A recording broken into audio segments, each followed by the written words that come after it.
Good afternoon. I'm here with my guest, Paul Marion. Thank you for coming here. Thanks for inviting me. You're welcome.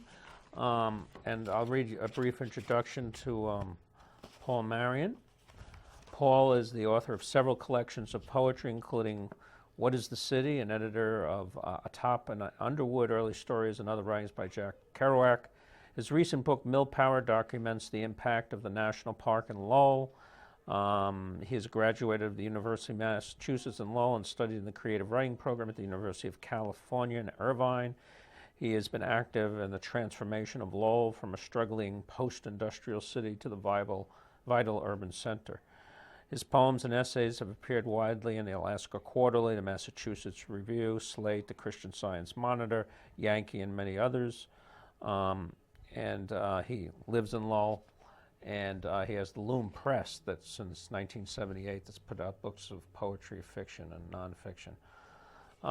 So I was going to ask you, Paul,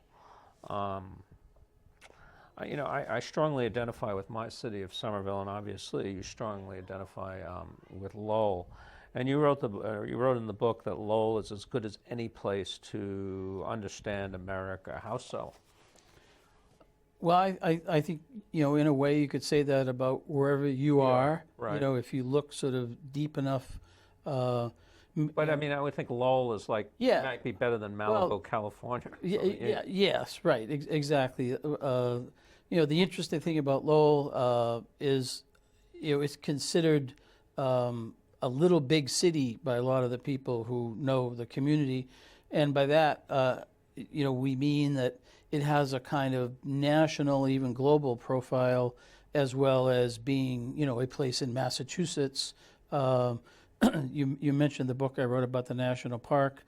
Lowell really became a kind of notable location, in the mid-19th century, because that's where the American Industrial Revolution sort of went to scale and took off. Before the Civil War, the largest concentration of industry in America was in Lowell, which is kind of amazing, because there were no cars in Detroit, no steel in Pittsburgh.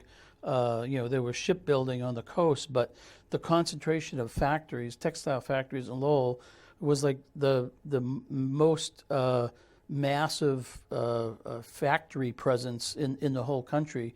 And because of that, it's considered, a really significant American place. Any U.S. history book is going to mention Lowell.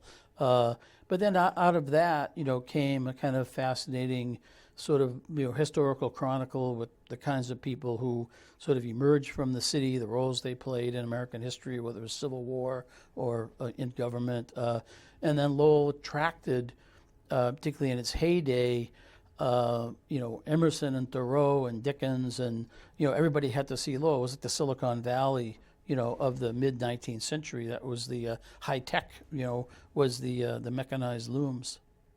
I was going to say, I was going to ask you, in your book of poetry and sketches, what we're talking about here is called Union River. I compared, no, actually I saw a quote you used by Whitman, and I could see why you would use Whitman, Walt Whitman quote, because your poetry is, not, it's not like New Yorker poetry. It's not in some rarefied environment. It's of the common man.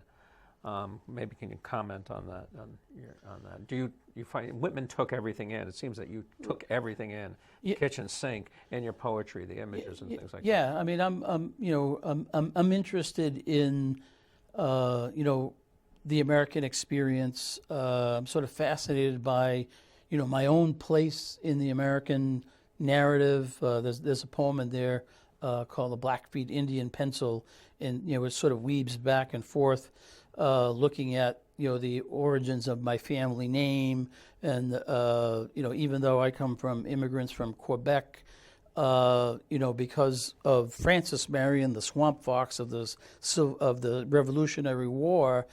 Almost every state has a place called Marion, so there's a kind of Americanness about the Marion thing that has always fascinated me.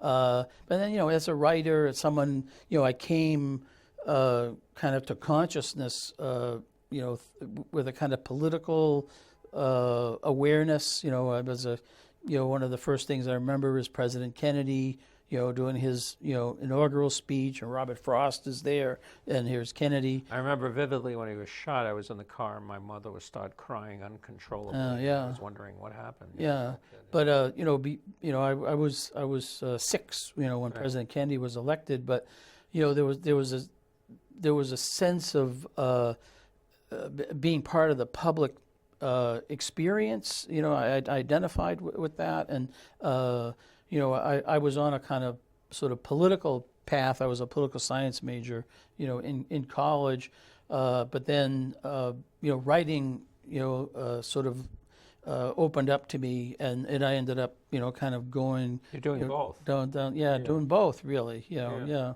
So and so my work, has a kind of publicness.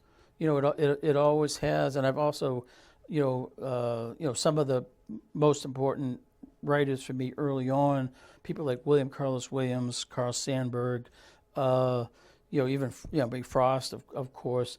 There was a strong sense of place. So one might say that you might be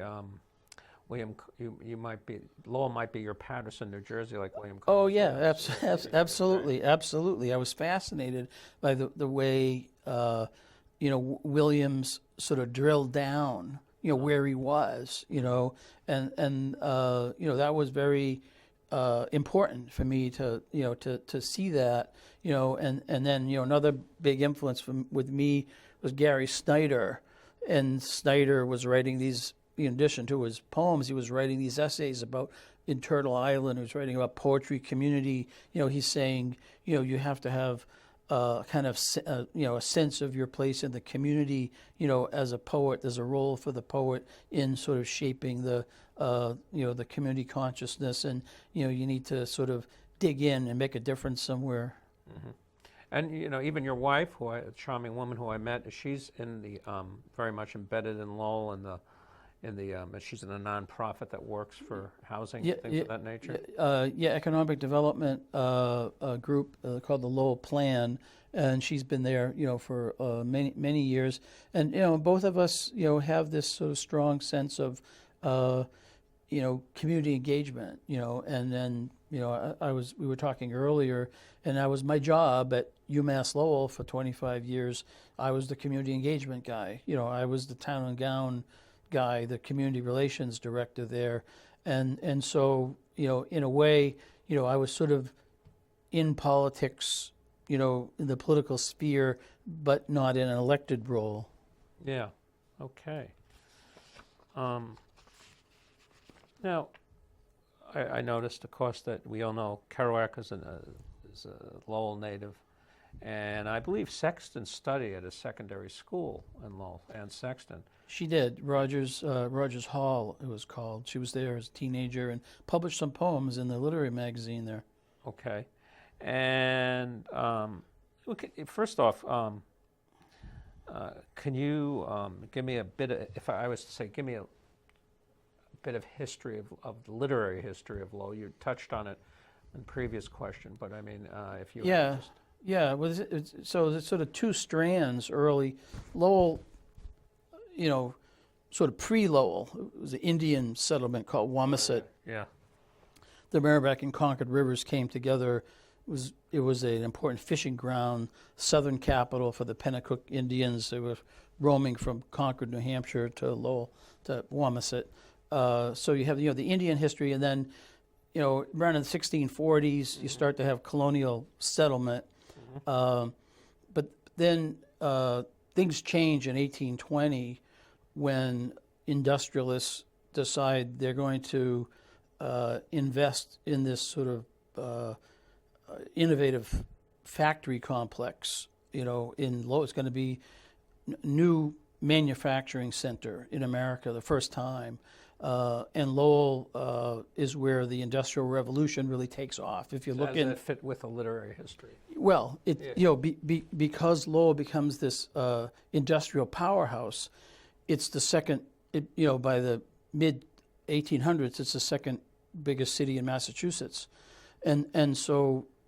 it No, has I know even the in the textile mills I was reading, I had this other poet who wrote Loom. His name is Kevin Gallagher. I don't know Oh if you yeah, know him. yeah, I know him. Yeah, And he wrote about that the workers, Yeah. the women workers were putting out a literary magazine. right. Yeah. So Yeah. you know, you have this concentration of this new workforce. A lot of them being these young women, and they have these self-improvement circles.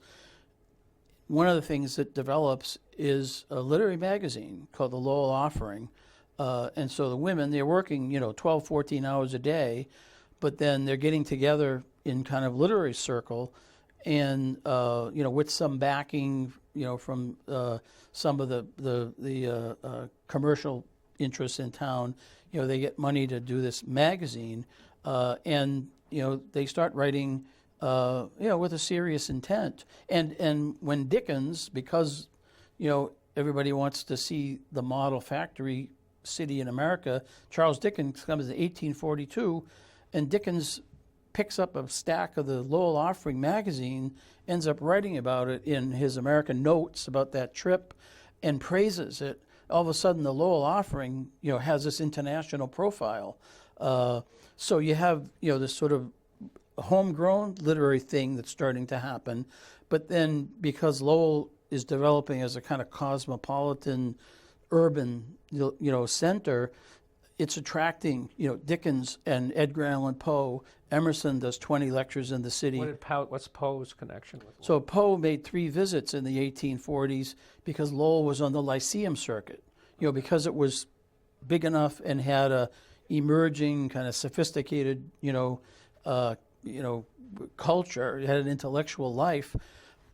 The name authors of the day, would stop in Lowell, and there was an audience, in the Lyceum, the lecture circuit. Like I said, Emerson did like 20 lectures in Lowell. Poe, came 3 times and met. They were like book clubs. It was like women's book clubs that were inviting him, and then he ends up getting in a kind of romance with a woman from Lowell. He writes a poem to Annie, for her. So in the mid-19th century, Lowell has all this sort of ferment, this sort of literary ferment, both local and visiting, And in the 20th century, in the mid-20th century, we have Kerouac and the Beats, who was... Right. So, sort of Kerouac is born in 1922, and, his first novel published in 1950 is called Town and the City, basically family saga, Lowell to New York City. Did you ever meet Lowell?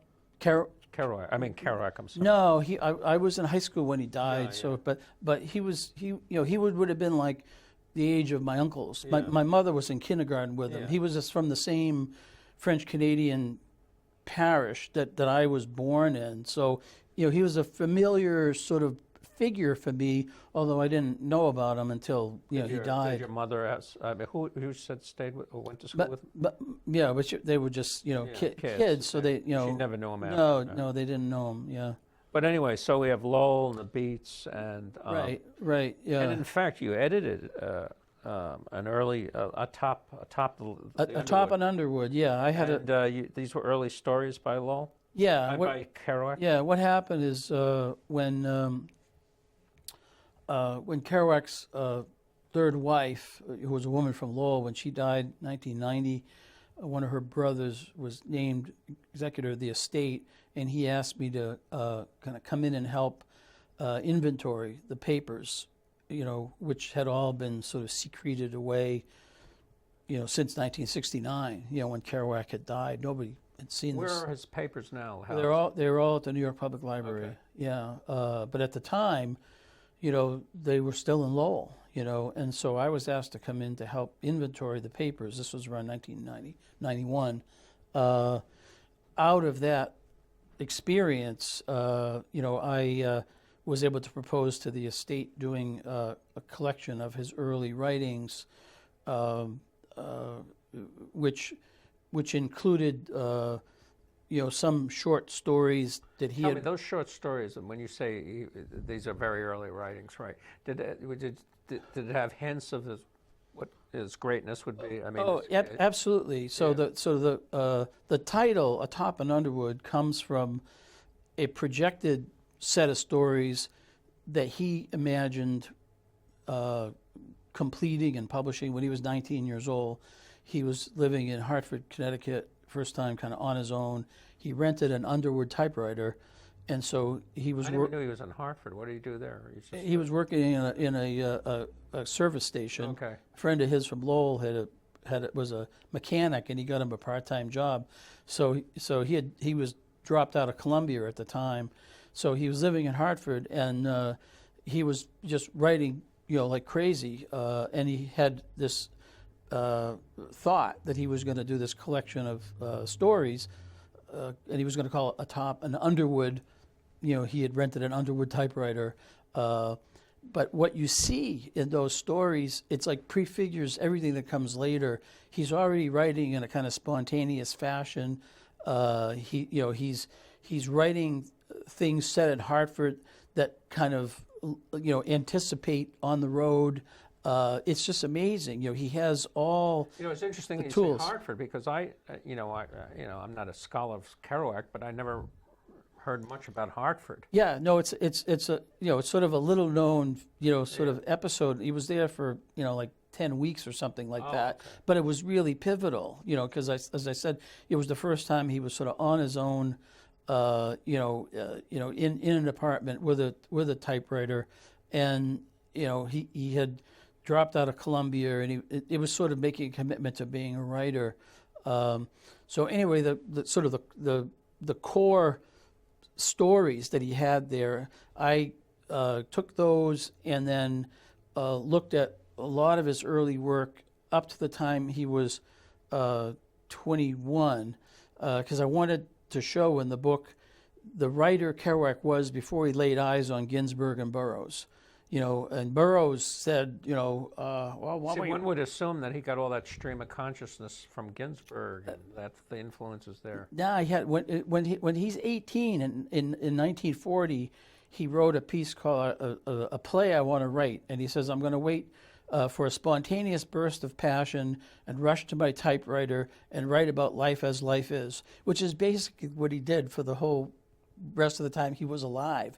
So he's 18 and he's using that word spontaneous. So I mean he was extremely well read, even as a late teenager. He would skip school in high school. He'd go to the library, read the great books, and the more I became aware of what was going on with him, the more respect I had for him as a kind of intellectual. Okay. Yeah. Now, you're a champion of, maybe I guess you seem to be anyway, a champion of Franco-American poets, and do you think they don't get enough attention, or they're not well known as some other types? Or what do you think? Yes, I don't think there's a very high profile for Franco-American writers. I mean, Kerouac. We have to remember. Kerouac died in 1969. Yeah. I mean, he's one of the few, Franco-American writers who sort of registers. Mm-hmm. Maybe David Plant, Mm-hmm. From Rhode Island, who's a novelist. The travel writer, what's his name? Thoreau. The Thoreau, Paul Yeah. Alexander Thoreau, those fellows. But she's only sort of half. Annie Proulx is a really interesting case because her father was French Canadian. Her mother was not. I think her mother was Irish, but particularly in her most recent book, she really delves into the sort of the roots of French identity, in North America. And it's a fascinating book. It's like she's trying to come to terms with that part of who she is. But Kerouac one time wrote a letter, and he said basically, the Franco-Americans are kind of invisible. Okay, and still are to a great deal. I think strangely yes. I mean, I did a book in 1999 called French Class. French Canadian American Writings on Identity, Culture, and Place with 3 other writers of my generation. And I did it because it's like there was nothing out there from the writers of my generation who are not like French, who were in that sort of transitional, generation where you still identify, with French, in my case, French Canadian background, but you're not, sort of carrying the culture, in a way like that my parents or grandparents did. So it's an odd sort of identity thing, and it's not really given much voice. It's like the sort of the assimilation issue. It's like how do you sort of maintain the sense of who you are in terms of your heritage and roots, in the face, And this is a a problem that faces all ethnic groups trying to assimilate into the keeping something but also losing. And sort of contemporary mass culture is so all consuming, that it's difficult to sort of hold on, to whatever you have here. And it's the, the way I did that book for my son, because I thought, it's like he's even like a generation, further than me in terms of, Americanization, and what's his sense of where he comes from. Now, quickly, because I want to give you a little time to read one or two poems.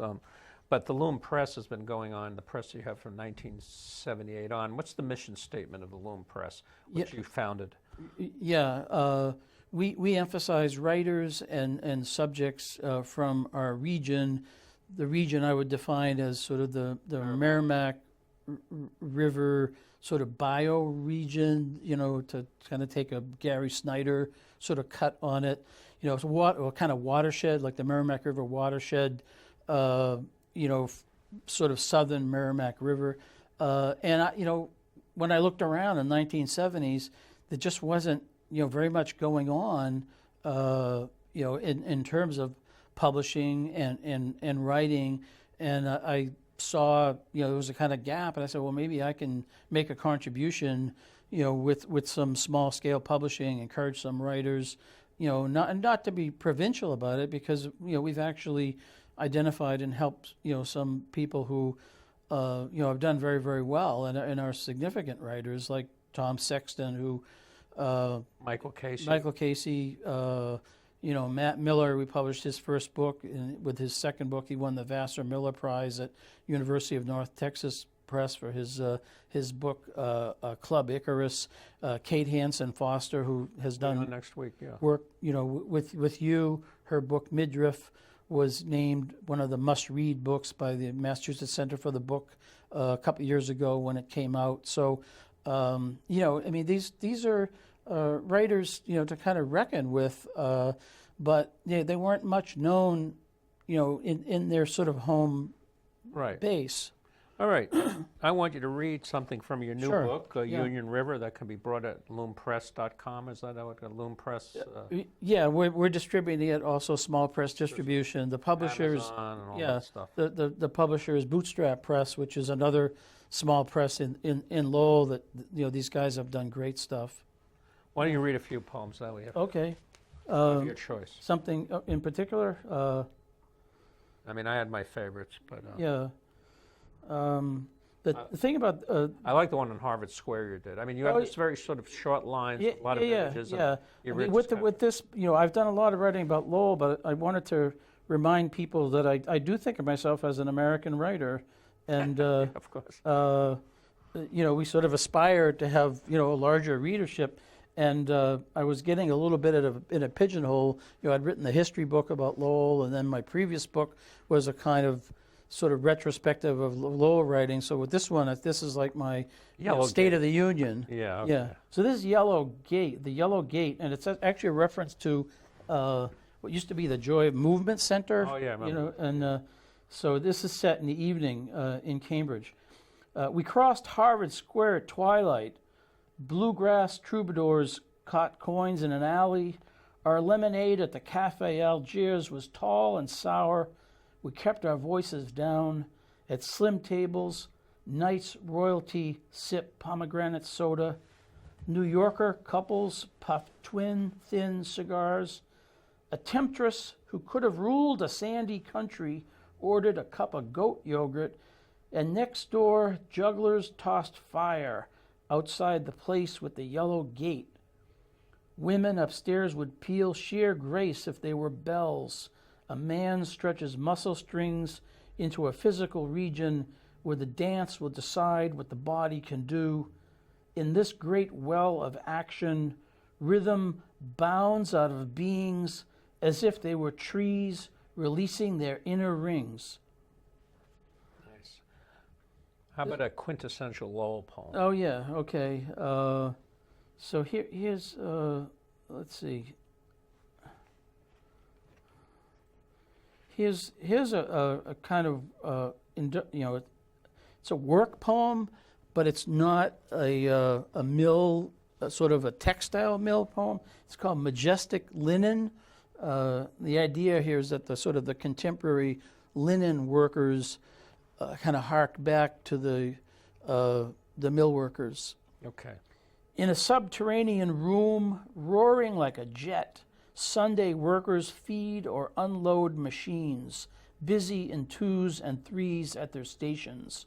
Plain as old-time mill operatives, they handle cloth by the mile, nursing home pillowcases, dinner napkins, green scrubs from the ER, loved sheets, double-bleached butcher's aprons, hotel towels, well-fed tablecloths from a club luncheon. The linen workers take it in and pass it on, their canvases unsigned. A young woman catches my face in the window. Instead of giving her a wave, any kind of nod, I freeze like a common eavesdropper.